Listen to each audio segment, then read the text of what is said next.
And I'm Tiffany Salameh. Polls are open for one more hour in Indiana and open until 8 p.m. in Michigan. Now, if the GOP does take over, do you think that would result in any congressional investigations into his administration or even his family? Yes.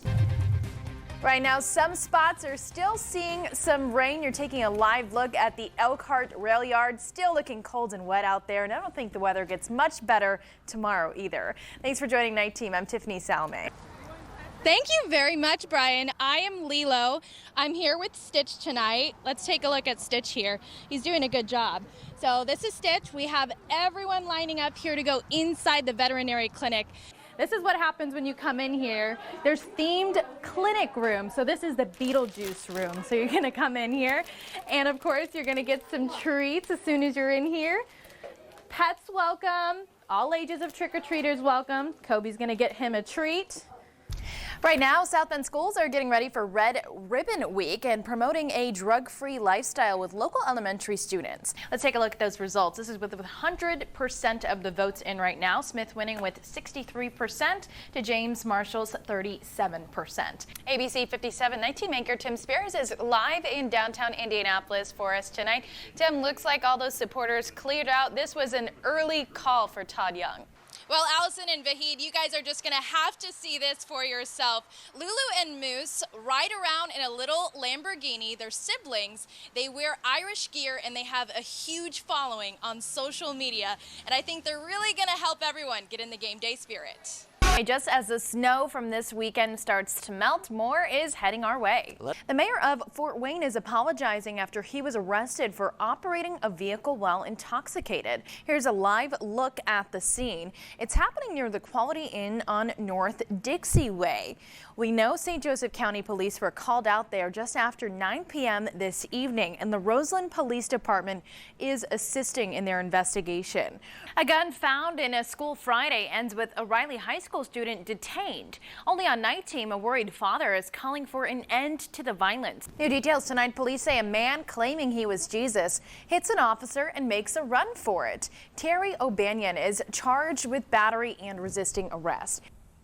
A Night Team investigation trafficking tragedy continues tonight with a look at how Michiana's drug problem is affecting local families. Your next door neighbor, your high school classmate, your family could all be potential victims of the international drug trade. Fentanyl is unlike any other drug problem in modern history. The data proves this is not your typical drug epidemic. The newest numbers from the CDC paint a grim picture. Fentanyl killed more Americans between the ages of 18 and 45 than car crashes, COVID-19, cancer, and suicide. But I want to take you beyond those numbers tonight and share the story of a local 26-year-old named Austin Wilson. Austin recently battled depression and anxiety and died alone after overdosing on fentanyl. All it took was one pill, and it changed the lives of his family forever. Hugging your brother from, like a body bag is just something that you don't forget.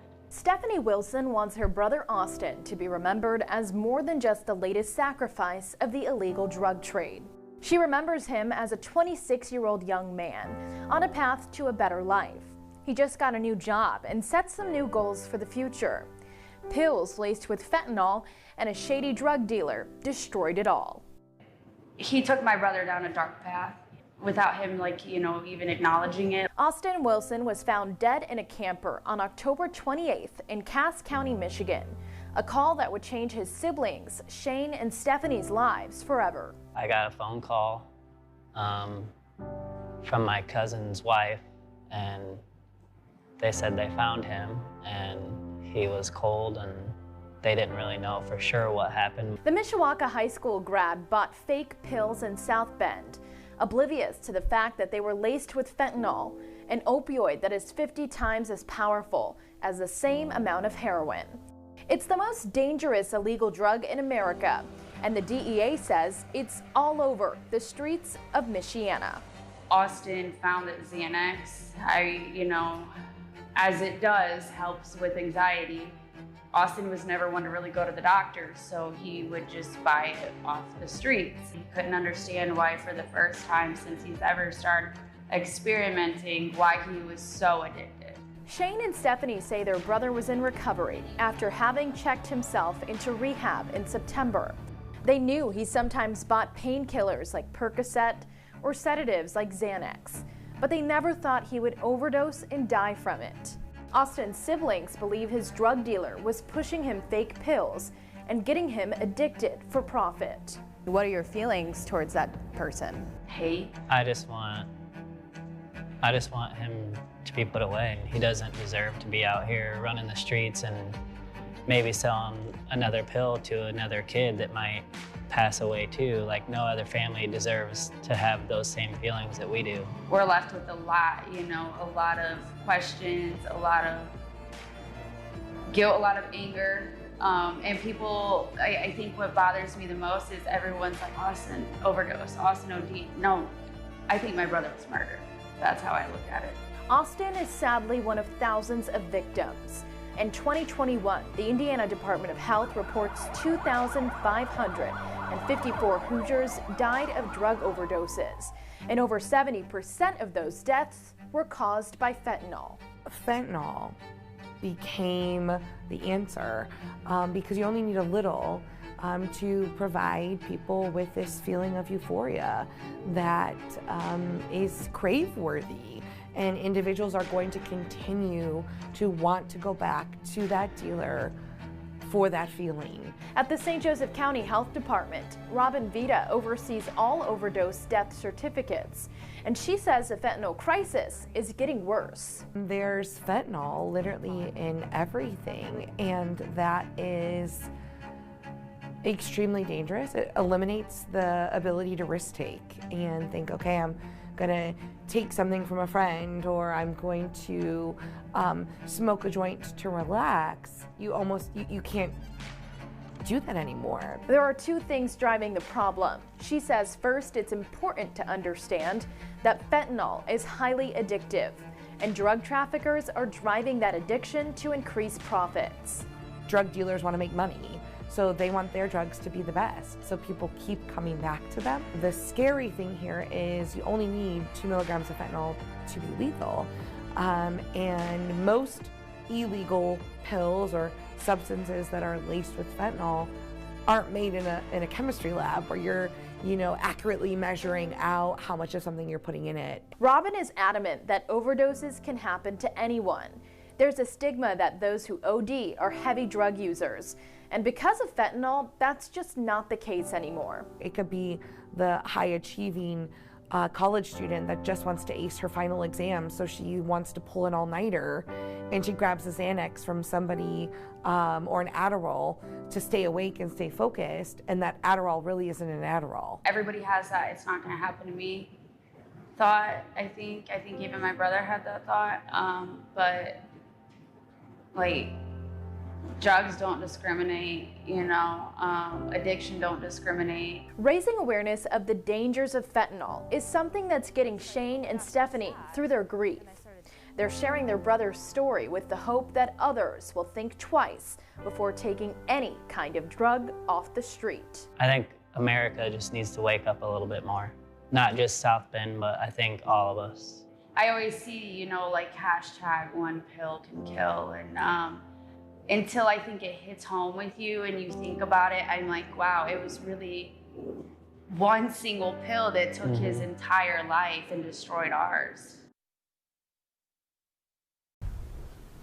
Dad wanted to make sure that everybody knew Swihart was Jackie's real last name. The Walorski Swihart home in Elkhart is filled with pictures, souvenirs, and gifts, items that illustrate a career of service and generosity to the residents of Michiana. Photos with former presidents. Jackie on Air Force One with President Trump.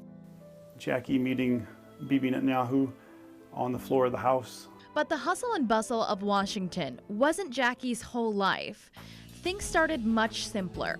We met 28 years ago and had our first date on August 1st, and we went out to the St. Joseph County Fair, and I dropped her off at her house and I drove back to mine, and she calls up her friend out in California, her roommate from college, and says, "I met the man I'm going to marry," after one date.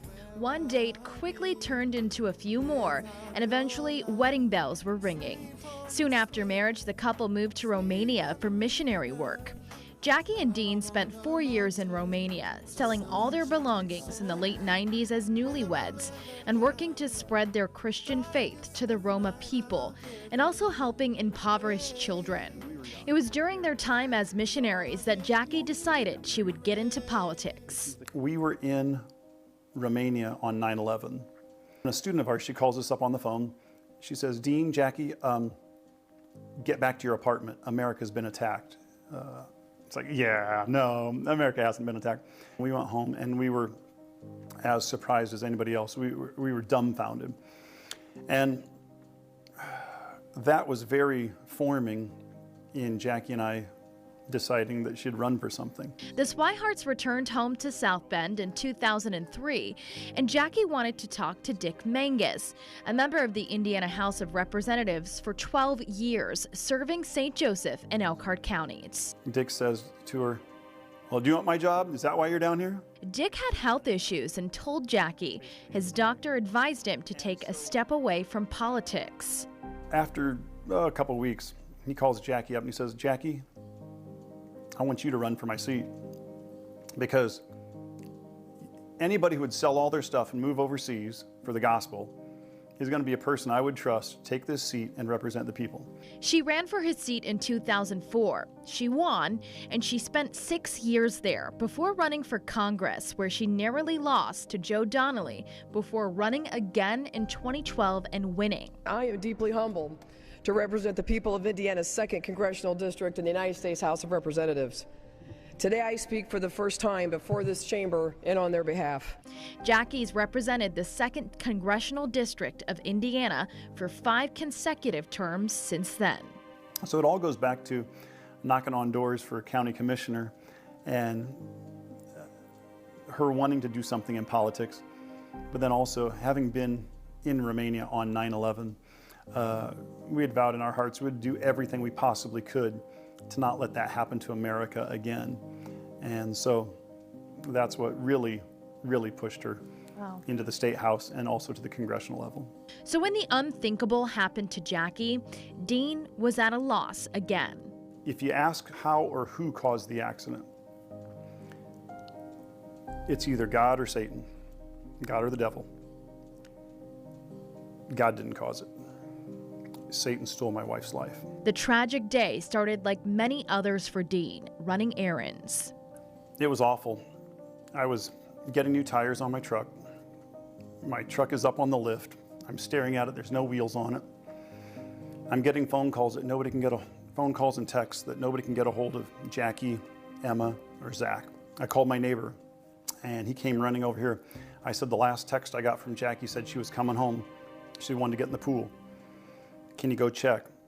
Because she wasn't answering her phone. Maybe she's in the pool. He came over here. She's not in the pool. It was an hour and a half later that Dean was able to leave the car shop. He got home and pulled out his iPad to track Jackie's phone. As he was heading out the door, he was stopped in his tracks by the knock of a police officer. He says, Dean, we got to come inside and sit down. And no explanation is necessary when the officer comes to your door and says, we got to go in and sit down. I pouted for about a day and a half. Felt sorry for myself. But I realized Satan was getting the best part of me.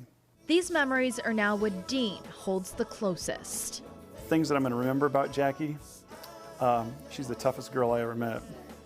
Most competitive, smartest. Plus, I married a model. She's most beautiful. Oh, her laughter, her sense of humor.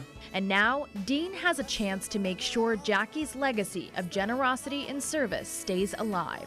All the energy that I used to put behind Jackie, well, now I get to put it behind this ministry. He's talking about Impact International Ministries, a nonprofit the couple founded together during their time in Romania as missionaries. Her death has very much formed a newer, stronger commitment to do something big for the kingdom. Impact International has been dormant since 2005 when Jackie took office.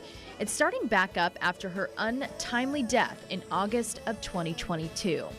The ministry plans to start helping people locally who may have lost their faith or their way in life and eventually expand again overseas. It's all in honor of the Lord, but also in keeping Jackie's memory alive and moving forward and doing something of eternal value.